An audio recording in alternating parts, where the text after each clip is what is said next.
I'd like to read to you a scripture found in Jonah, the first chapter, 1 through 3rd verse.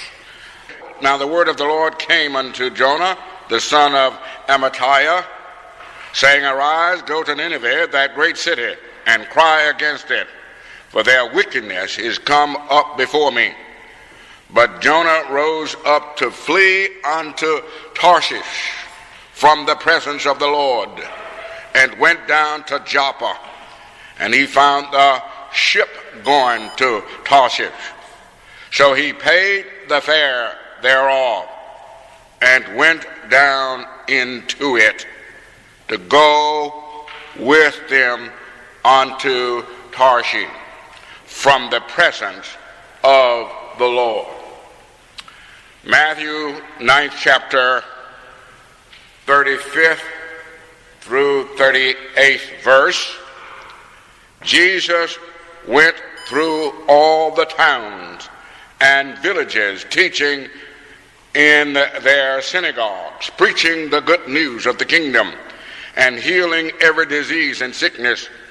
When he saw the crowds, he had compassion on them, because they were harassed and helpless, like sheep without a shepherd. Then he said to his disciples, The harvest is plentiful, but the workers are few. Ask the Lord of the harvest, therefore, to send out workers into the harvest field. The other scripture that I was going to read, and I've decided not to, is Matthew the 25th chapter, the 31st through the 46th verse, and that's the scripture where Jesus tells about in his glory when he will have one group on his right and another group on his left, and he will reward one group and cast the other one into darkness. And I will refer to that scripture later, hopefully.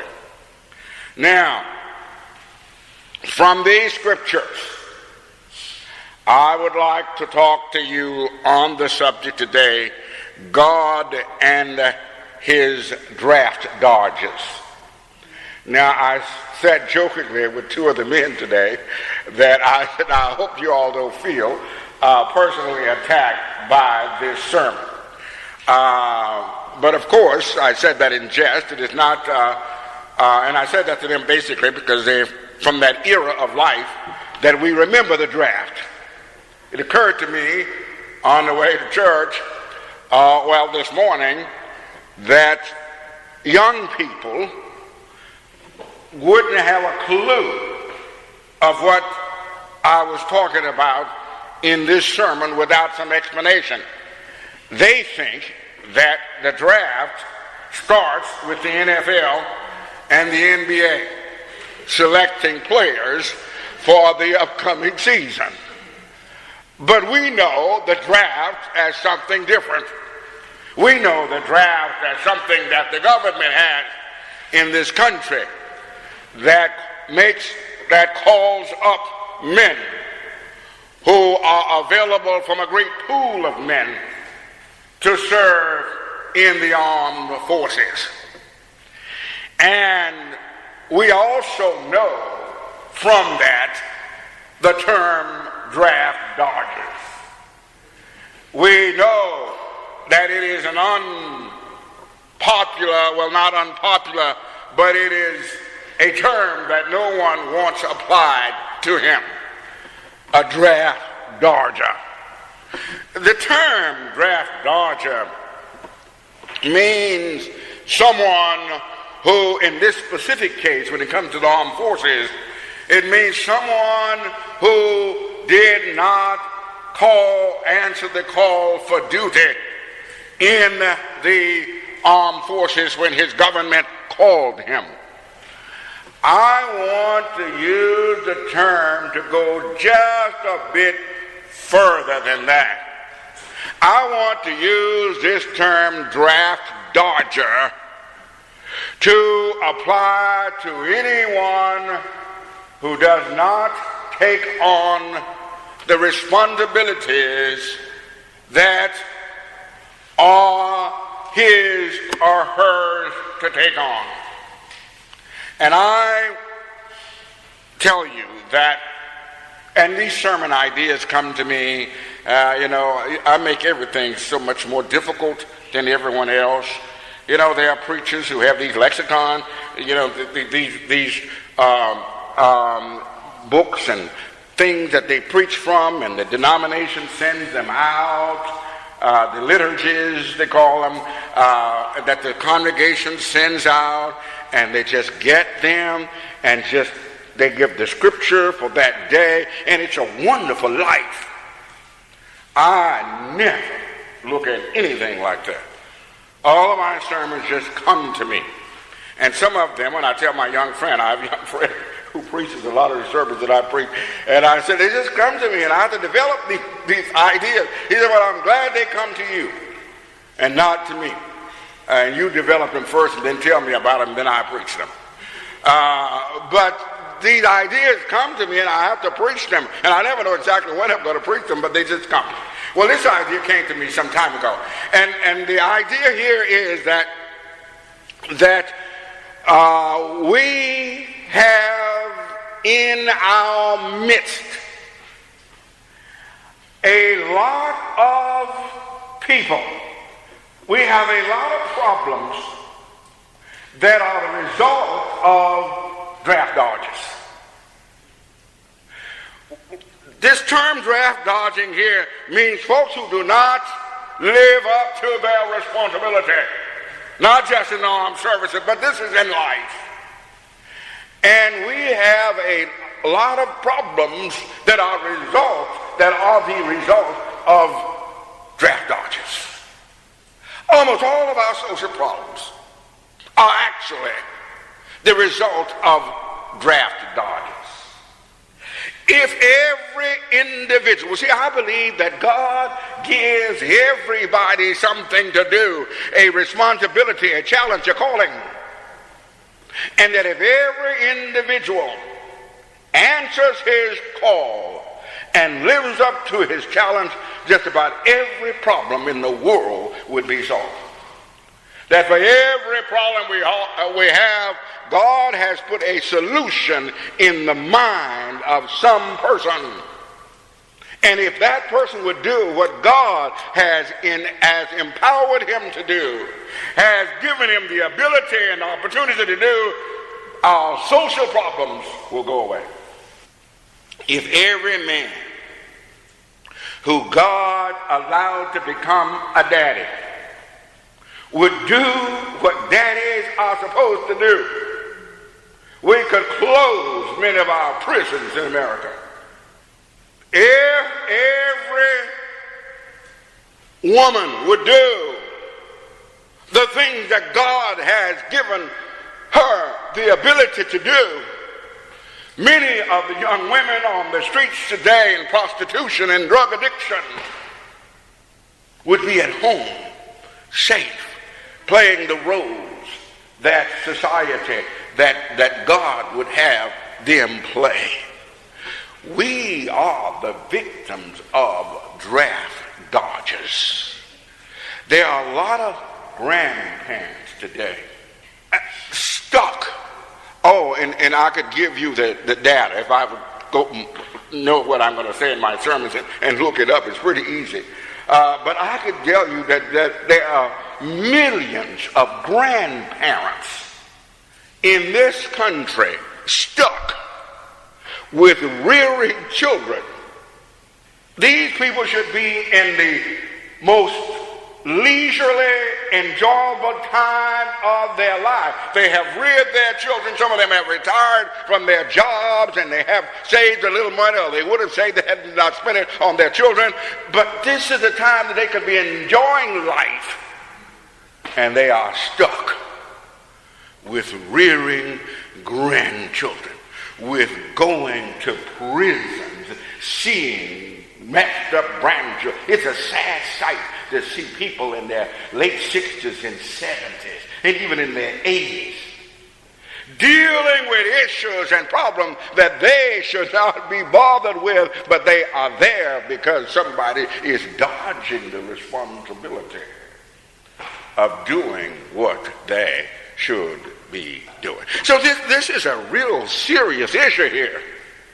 We have folks in the church.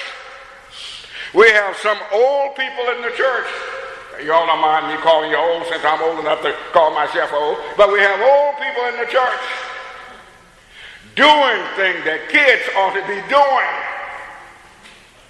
because somebody has dodged the draft, dodged the responsibility. And here we are stuck. Here I am stuck in my old age. So I should be somewhere on the beach enjoying my life and what money people think I have. I should be doing that. Here I am getting up every Sunday morning, coming and preaching at my age. Because some young folk have dodged the draft and have not lived up to their responsibility. So all of us are affected. You know, actually, in all seriousness, a lot of things I wind up doing, I'm doing it because the folks who are supposed to be doing them will not do them. I wind up spending a lot of time with kids, helping young families, because no one else will. Not enough people will do those kinds of things. Somebody ought to do it. And I wind up doing it because I guess I've been drafted. So this is a very, very important message. It is very important to society that those persons who are responsible for doing certain things do them. Because some of us get angry. Don't you get angry sometimes when the folks didn't do what they're supposed to do and you are stuck with it? Oh my God, now you know how I feel. So what about all these scriptures you read? Well, let's look at these scriptures. Now, we have this problem in society in general, and we have it in church. But it is a much bigger problem than just church. It is a problem that we have in society in general, and we have it in the church. And one of the reasons that is so crucial in the church is because we have it in society in general. Now let's see what these scriptures say. In this one scripture, God calls a man to go to preach in a certain place. God calls Jonah and tells him to go to Nineveh, the great city, and cry against it, preach against their sin. And he decides that he is going to run from God, that he's going to dodge the draft. Now, he's going to run from God. Isn't that crazy? Paul said that if I go, in other words, that I go to the bottom of the sea, he's there wherever I go. God is. So you really are not going to be very successful running from God. But he decided that he's going to go into another town to get away from God, the omnipotent, the omnipresent, the omniscient God, the all-powerful, the all-wise, and ever-present God. And he thought he'd get away from just going to another city. And the transportation. Now, you might be crazy enough today, a kid might be crazy enough to think that he can get on a jet that travels 500 miles per hour and can outrun God. But certainly you can't get on an old ship and outrun him. But that's what Jonah thought. So I'm going to evade the draft. Now, you know, back during the 60s, the folks evaded the draft by going to Canada. I talked to a young man in Canada this morning about some things that he's doing for me. But back then, the folks went to Canada to evade the draft. But you can't go to Canada to evade God's draft. Because he's in Canada also. He runs Canada also. So this man decides that he's going to go away and evade the draft. Now, in this other scripture, we have Jesus went through all the towns and villages, teaching in their synagogues, preaching the good news of the kingdom and healing every disease. And finally, Jesus said, he sees all these overwhelming social issues, and he says, the fields are truly white unto harvest, but the laborers are few. We have so many, what is Jesus saying here? We have so many draft dodgers here that all of this work is being left undone. We have so much work to do in our communities. We have so much work to do in our country. We have so much work to do on this planet, and who's doing it? Just a few people.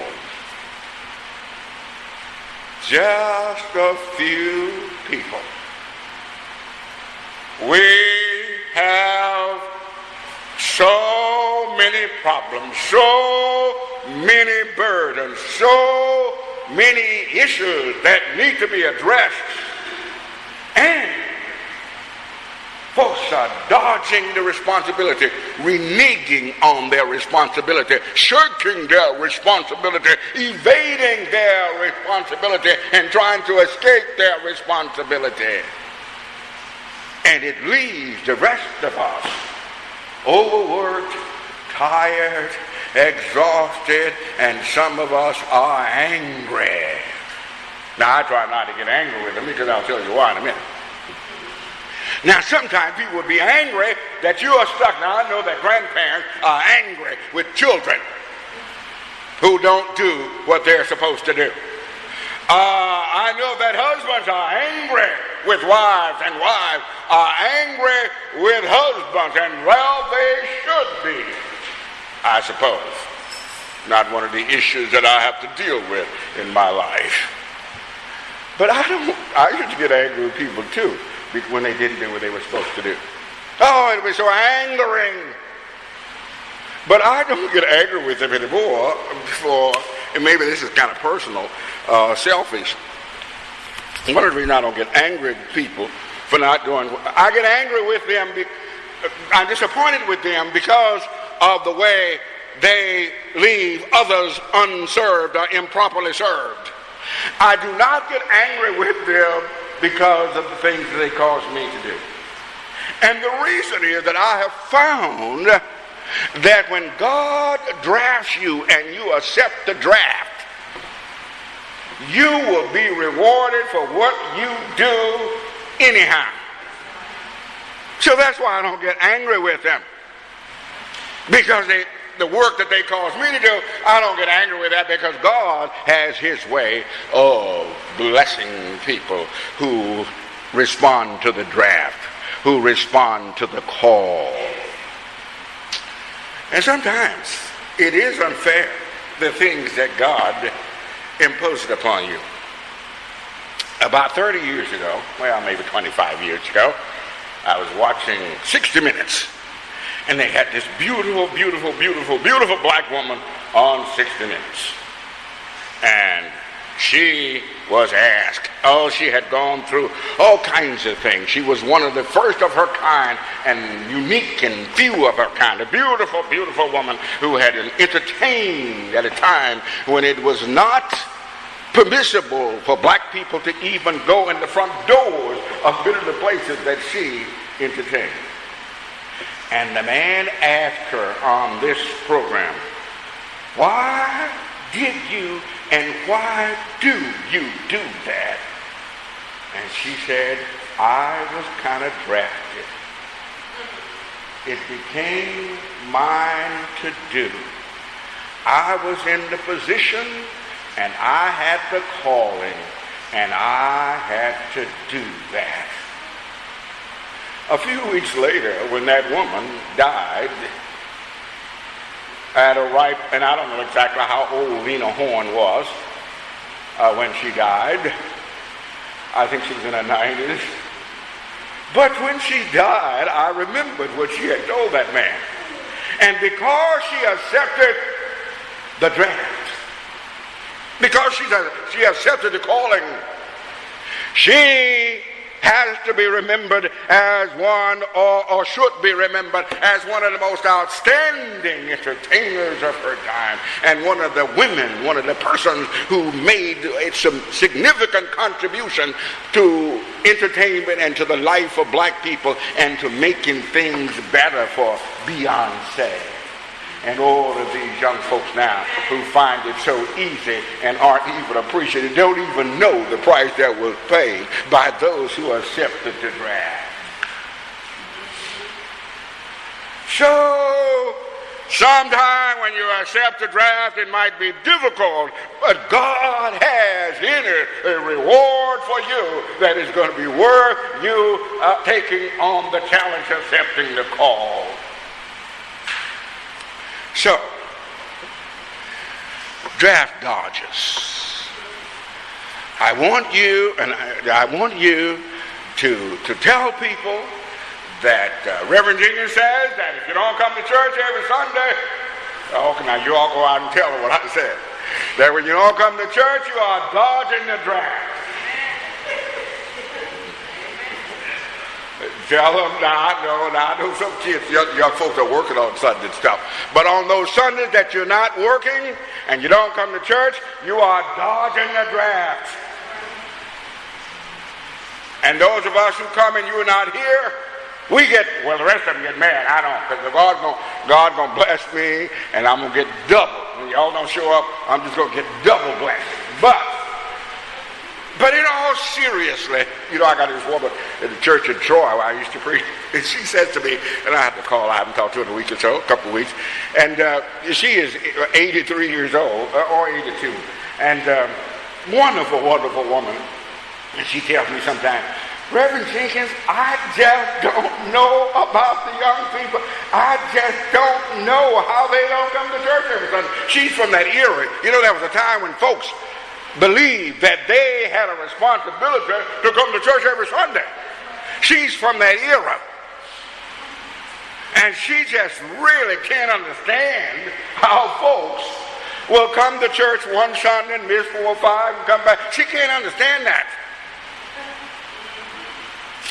Because she was of that era that you thought that you were drafted by God and it was your responsibility to be there whether the preacher could preach or not. Don't stay away and say, well, I would go to church if Reverend Jenkins could preach a little bit better. Well, I wouldn't let Reverend Jenkins poor preach and send me to hell.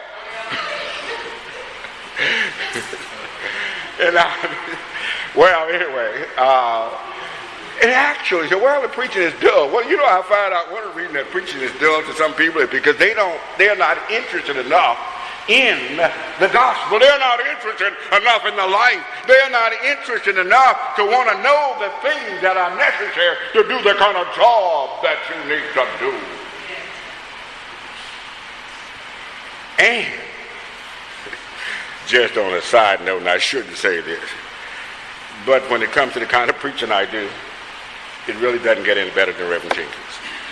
So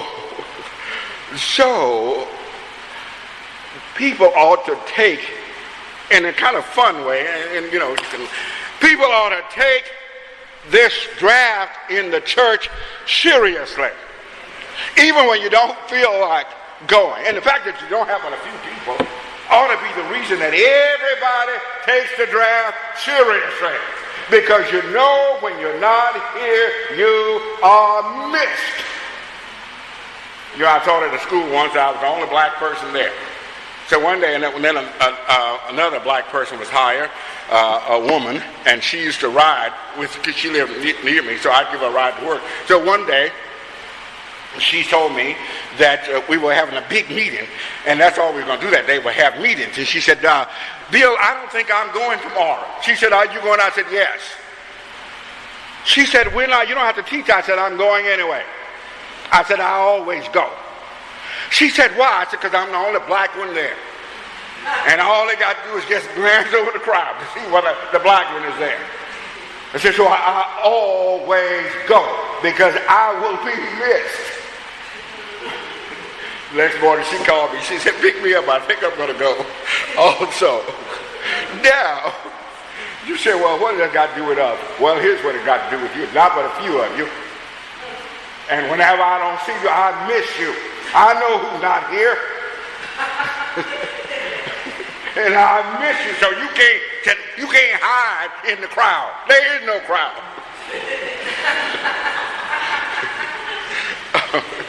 So you are drafted. Say, well, it's just a handful. Well, fine. That's why you need to be there every Sunday, because it's just a handful. How do you think Linda feels singing those beautiful songs and look out 5 or 6 people? And you have to sing them anyway. So the fact that it's just a few means that you ought to think, now I know sometimes you can't be here, but you ought to think very serious about who else is going to be there if I'm not there. The men ought to say, well, if I'm not there, what man is going to be there? Who else is going to be there? So when God drafts you, even if it is sometimes unpleasant, even if it's difficult, and those of you who've been to the service, you know that many of you have, you know the stuff that you had to do in the service, and you didn't have a choice. If you just consider God as Uncle Sam, and you didn't have a choice then, act like you don't have a choice now, and do the things that God would have you do. Now, I told you about this last scripture that I didn't read, where Jesus comes. He says that when the Son of Man comes into his glory, he has the sheep on one side and the goats on the other. And he says to one group, to come on into glory, that when I was in prison, you came to visit me. When I was hungry, you fed me. When I was sick, you came to see about me. When I needed you, you were there. And they said, Lord, when did we see you in prison? When you see you hungry? When do we see you naked and clothe you and all of it? He said, as much as you did it for the least of my little ones, you did it unto me. And the others cast them into darkness and said, when I was in prison, you did not visit me. When I was hungry, you did not feed me. When I was naked, you did not clothe me. And they said, when did we see you like that? Said, inasmuch as you didn't do it for the least of my little ones, you did not do it for me. In other words, you did not respond to the draft.